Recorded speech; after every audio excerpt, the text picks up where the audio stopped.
Start your engines! Let's go!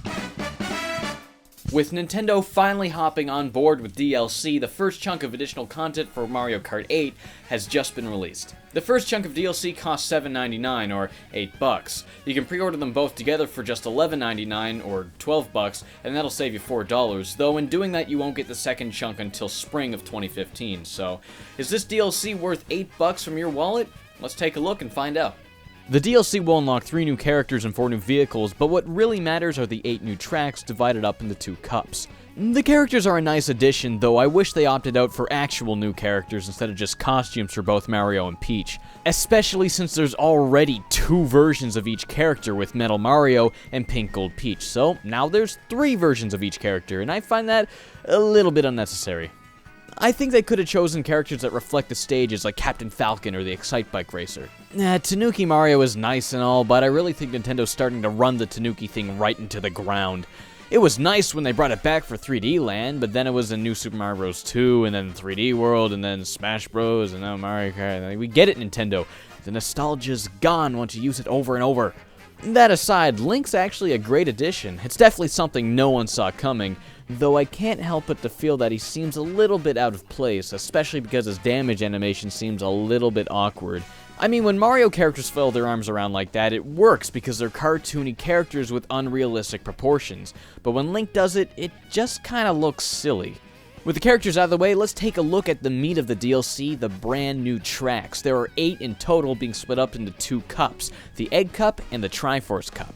The Egg Cup starts off with a remake of Yoshi's Circuit from Mario Kart Double Dash. While many of the remade stages in Mario Kart 8 did a whole lot of new stuff with the original design, I fail to see much different in this rendition of it. It's more or less a mostly unchanged HD version of the GameCube stage.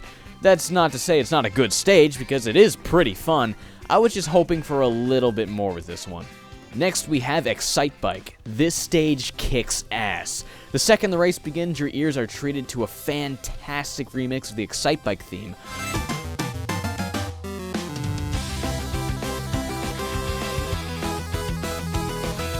I have no clue how they managed to take a 9-second jingle and remix into a full song this good.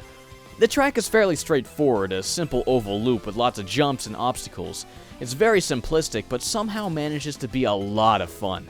The amount of airtime you have during this level keeps the excitement to a maximum, but not only that, but the placement of the jumps and obstacles are all completely randomized each time you play the game. Now that's pretty sick. The next track is called Dragon Driftway. Now, when Mario Kart 8 first came out, there was a fair bit of criticism about how, despite racing up walls, it never really felt much like you were actually going upside down and all around, since the camera is always behind you, making it kinda hard to notice. Let me start off by saying in Dragon Driftway, you notice. This track is all over the place. Twists and curves are sudden, extreme, and frequent. It's challenging, fast-paced, and it's a lot of fun. Lastly, in this cup, we have the F-Zero track, and let me tell you, it is the best one of the bunch. Just like Dragon Driftway, you really notice the shift in gravity, though it's even more evident here. They even have the boost lanes from F-Zero, which you can use to fill up your coins. That is really clever, taking an element from F-Zero and making it work in an entirely different game. The Mute City remix is also hella tight. I think Mario Kart proves that you can add saxophone to just about anything, and it will sound great.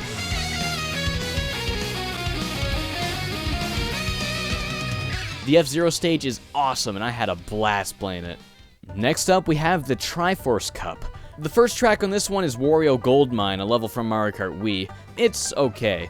They added some neat little bits, like being able to bump off the minecarts for a boost, but overall, it's nothing special.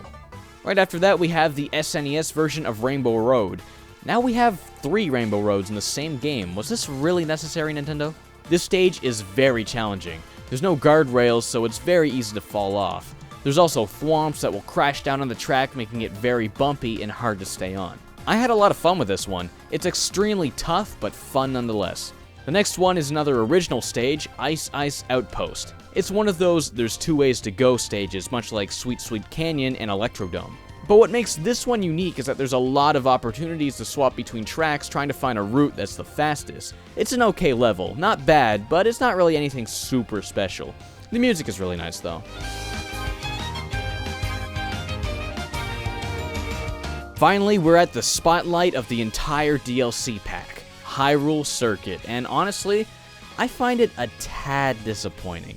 Unlike the Excitebike and F-Zero tracks, which took game mechanics from those games and transformed them into a Mario Kart format, Hyrule Circuit is just another track, but with mere cosmetic changes. It's just a bunch of, oh, this instead stuff, like, oh, there's rupees instead of coins, and oh, there's Deku Babas instead of piranha plants, oh, there's keys instead of swoopers, oh, there's switch crystals instead of boost bumpers. See what I mean? It's all purely aesthetic, and none of it really adds anything other than nostalgia factor. Don't get me wrong, it's a solid track, but it just doesn't hold a candle to the Excitebike or F-Zero tracks. I was just hoping for a little bit more is all. In all honesty, I think the Egg Cup blows the Triforce Cup out of the water. All of the tracks are fun, it's just that the ones in the Egg Cups I find to be a lot more fun. So you pay $8 for 8 good tracks, 3 of which are amazing. You also get new characters and vehicles too, but let's be honest, it's the tracks that really matter. If you're a big fan of Mario Kart 8, there's really no reason not to get this DLC. In my opinion, it's a pretty good deal. It's fun, it's cheap, it's worth it. And to anyone who's seriously still complaining about Nintendo doing DLC now, Mario Kart 8 was a full, complete title when it came out. It wasn't unfinished or anything, it had 8 cups, lots of characters, HD visuals, it was great, it was fantastic. The DLC is just even more cherries on top of an already delicious cake. The DLC for Mario Kart 8 gets a Mario Kart Great.